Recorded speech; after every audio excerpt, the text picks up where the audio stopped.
Bueno, acá estamos, lo anticipábamos y decíamos que íbamos a hablar, el eje central del programa del día de hoy va a estar atravesado por la ley de los 1000 días que se cumple un año, Cata. Exactamente, vamos a pensar por qué todavía hoy hay números tan altos de embarazos adolescentes, qué le pasa a los pibes y a las pibas de todo el país, qué información tienen, qué información faltan, todos los que miran Altavoz del otro lado, de las familias.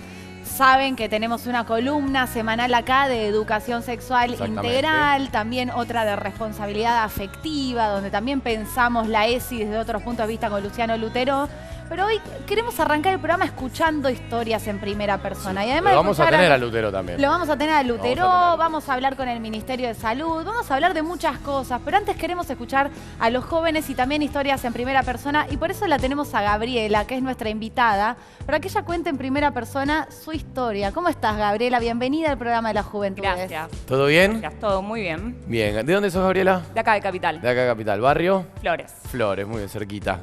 ¿Fue difícil llegar a Tecnópolis? No, estaba tranquila. Ahí está, muy bien. Bueno, Gabriela, hablábamos de embarazo adolescente. ¿Vos quedaste embarazada a qué edad? A los 16. 16. Mi mamá a los 17. ¿Y fue un embarazo deseado? ¿Cómo fue? No fue deseado.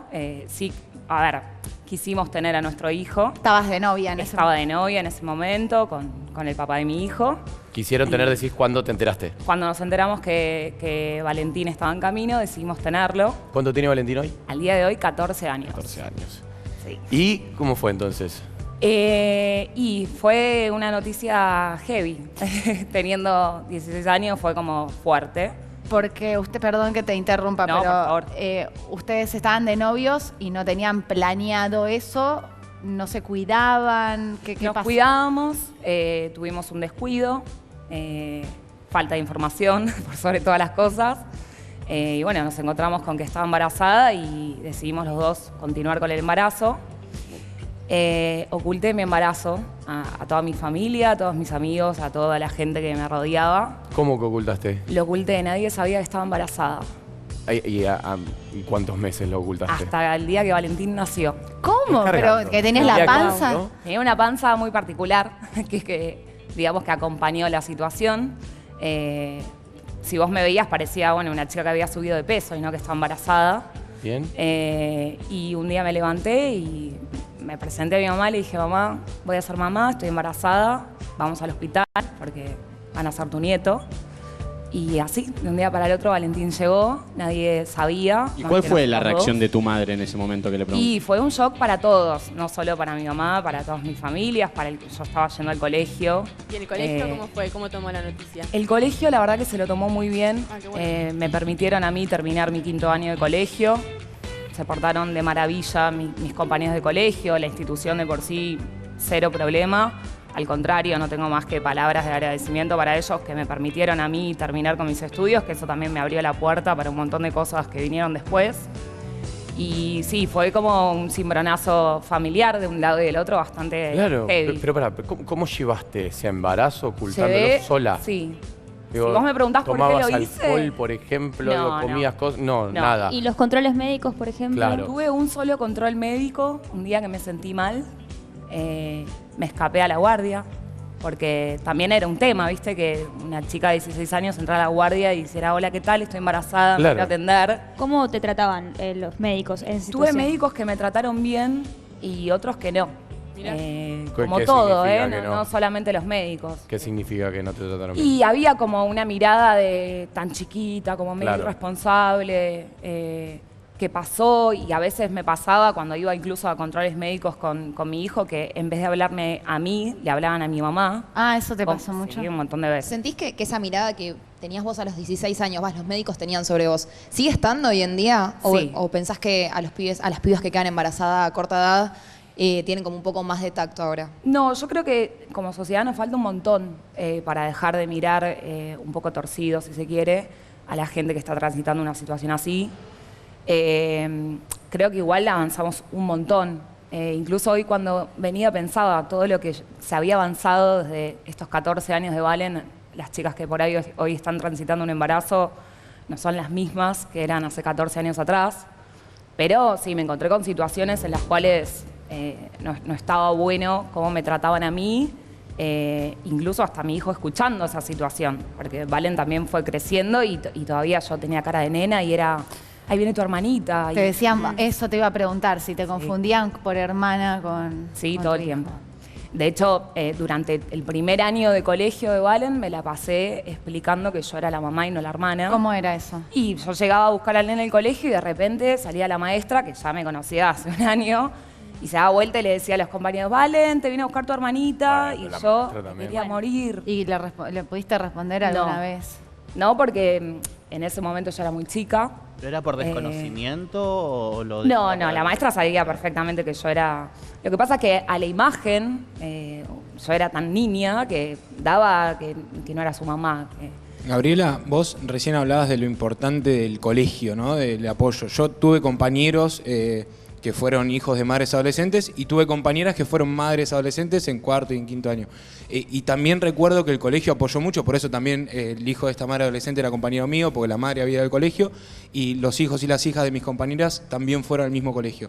¿Crees que, y esto fue en provincia, crees que fue fundamental el colegio en este sentido? Y si sabés de alguna historia de un colegio que no acompañe. Creo que el ejemplo más claro que yo tengo es mi propia historia. Incluso te puedo contar historias de otras chicas que han quedado embarazadas en el cole y que el colegio los acompaña, pero entre los chicos sigue habiendo como un... Yo me acuerdo, yo siendo chica, de estar en el recreo y codearme con mis amigas, ahí va la embarazada, y era como todo el tiempo... Y respecto a eso, ¿el colegio, tenía algún tipo de medida? De ¿cómo comunicaron, por ejemplo? ¿Lo comunicaron que vos estabas embarazada o lo dejaron...? Ellos, sí. Sí, porque ya te digo, fue como un baldazo de agua fría para todo el mundo. Era un año muy especial, estábamos terminando el secundario también, mis compañeros estaban en Bariloche y de repente volvieron y, che, Gaby, ¿dónde está? ¿Y qué pasó? ¿Y por qué Gaby no viene al cole? Y sí, yo iba a un colegio religioso, también desde la religión como que acompañaban mucho. Claro. Era tu eso. último año, ¿no? El Era mi colegio. último año. Y no fuiste de viaje de egresados. No. Ahora, quiero hacer un punto acá. Ya va a conectar el Zoom federal con nuestros columnistas federales en instantes nomás. Estamos arreglando unas cosas donde también hay otras historias de vida, porque han habido columnistas que también han sido padres y les queremos preguntar también si han sido deseados o no. Pero les pregunto a todos ustedes. Nosotros acá en Altavoz tenemos columnas de ESI, es ley la ESI. Vamos a hablar también con el Ministerio de Salud sobre la ley de los 1000 días. Ahora les pregunto, si todas esas herramientas, y te lo pregunto primero a vos y después a los chicos, porque todos tienen historias y amigos y amigas, estuvieran al alcance de la mano, ¿creen que realmente son herramientas fuertes para evitar embarazos adolescentes o por lo menos para tener la herramienta de decidir o no en el momento de cuidarte o no con una pareja, siendo más joven quizás que la edad de promedio de maternar? Sí, a ver, yo creo que todo arranca de casa. Y cuando hay alguna falencia en casa, tiene que haber alguien que esté acompañando. Las leyes están también para eso, para acompañar un poco a la sociedad. Entonces, en un punto... mejoramos un montón. Por supuesto, si hubiesen estado en ese momento, quizás me hubiesen ayudado un montón. Y ojalá que dentro de 15 años haya otra Gaby que esté contando otra historia y que la súper hayan ayudado y que como acompañemos todos a que la historia sea distinta. Ahora ¿Qué te te pregunto, enseñó? porque hay una ley, educación sexual integral, que se debe dar en todos los colegios. Ahora los chicos nos van a contar su experiencia dispar y también en el país, digamos, los columnistas federales. Pero ¿vos crees que si se diera esa, como se tiene que dar en el colegio, vos hubieras tenido otras herramientas? Sí, sin duda. O sea, Yo como soy que la escuela... de la época del que te pasaban el videíto y ya está. Claro, y nada más. ¿Quién te enseñó a vos, Gabriela? ¿Quién te decía que había que usar preservativo, por ejemplo? Y un poco se hablaba entre los amigos, mucha desinformación. Claro. Sobre cómo cuidarte, cómo usar Sobre el cómo forro. cuidarte y no solo sobre eso, sino de, no sé, enfermedades sexuales y un montón de cosas que medio que en algún momento, desde la ignorancia, uno pensaba que el que tenía SIDA te tocaba y te contagiaba.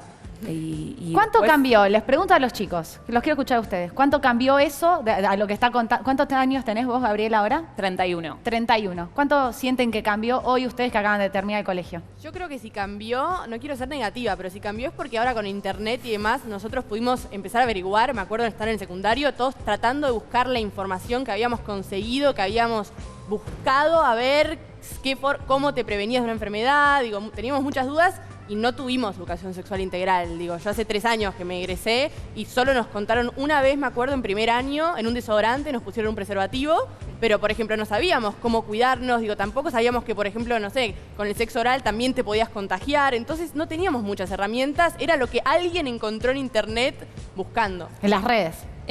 Yo creo que cambió bastante, que hoy los chicos que están hoy en el colegio seguro tengan otra vivencia a la que tuvimos nosotros, que por ahí nos egresamos hace 4 o 5 años inclusive, como que es algo que se actualiza permanentemente. Sí creo que en lo personal yo recibí más educación sexual que, por ejemplo, en tu experiencia, pero muy sesgada, por ejemplo, de xenofobia. Digo, no se hablaba de tener relaciones, cómo cuidarte, por ejemplo, una persona bisexual como yo nunca supe cómo cuidarme en relaciones con otra persona que tenga vulva, porque de hecho es muy difícil hacerlo.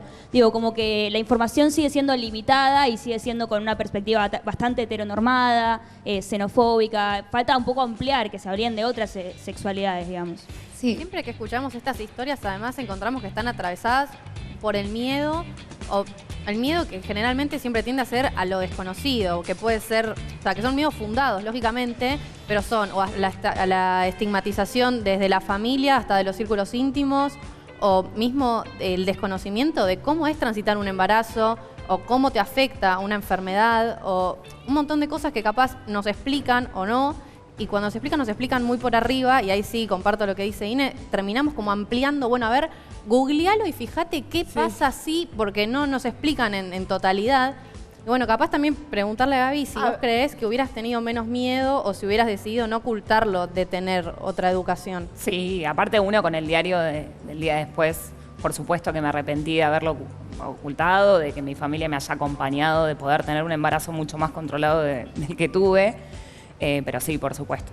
Hay algo también que... Sí, última pregunta. Sí, hay algo, no sé si pregunta, sino comentar, hay algo que pasa en los secundarios, es que la educación sexual, las clases se tienen muy tarde, a los 16, 17 años. Digo, mi primera clase de educación sexual fue en cuarto de secundaria y estamos hablando de que ahora los chicos tienen relaciones mucho tiempo antes. Entonces, ¿qué clase de educación sexual se le puede dar a un pibe de 17 años cuando ya está transitando su vida sexual activa hace 2 años? O sea, ponele? dicen que hay como una diferencia Hay muy grande entre lo que desfasaje. pasa y lo que te enseña la norma. Un desfasaje de tiempo, porque si tu primera clase de educación sexual lo vas a tener en cuarto de secundaria cuando tenés 17, 16 años, no tiene sentido. Eso tiene que comenzar, la poca educación sexual que hay en los colegios debería comenzar ya cuando empieza la adolescencia. Incluso vamos a seguir debatiendo esto. Los quiero escuchar a todos de cómo aprendió cada uno de ustedes y cuando se conecte el Zoom Federal también a cuidarse. Pero nos vamos a ir un corte, Juan Ignacio. Así es, por supuesto. Primero te agradecemos, Sí, Gabriela. muchas gracias, por Gabriela, haber venido. Un placer tenerte y que nos cuentes tu historia en primera persona. Gracias por haber venido.